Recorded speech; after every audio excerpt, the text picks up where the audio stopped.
નમસ્કાર દર્શક મિત્રો, તહેલકા ન્યૂઝમાં આપ સૌનું હાર્દિક સ્વાગત છે। નેત્રંગ માંડવી માર્ગ ઉપર પિકઅપ ગાડી અને બાઇક વચ્ચે અકસ્માત, બાઇક સવારનું મોત। ભરૂચના નેત્રંગ માંડવી માર્ગ ઉપર આવેલ કંબોડિયા ગામ નજીક પિકઅપ ગાડી અને બાઇક વચ્ચે અકસ્માત સર્જાયેલા અકસ્માતમાં બાઇક ઉપર સવાર યુવાનનું કરુણ મોત નિપજતા અરેરાટી વ્યાપી જવા પામી હતી।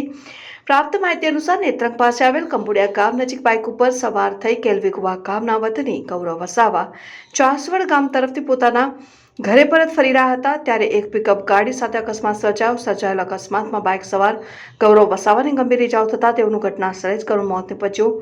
યુવકના મોતને પગલે યુવકના પરિવાર પર આપ તૂટી પડ્યું હતું અને આશાસ્પદ યુવકના મોતને પગલે કેલવીકુવા ગામમાં ખેરા શોકની લાગણી પ્રસરી જવા પામી હતી। ઘટનાની જાણ થતાં નેત્રંગ પોલીસે ઘટના સ્થળે પહોંચી મૃતક ગૌરવ વસાવાના મૃતદેહને પીએમ અર્થે નેત્રંગ સામૂહિક આરોગ્ય કેન્દ્ર ખાતે ખસેડ્યો હતો। પોલીસે અકસ્માત મોતનો ગુનો દાખલ કરી વધુ તપાસ હાથ ધરી છે।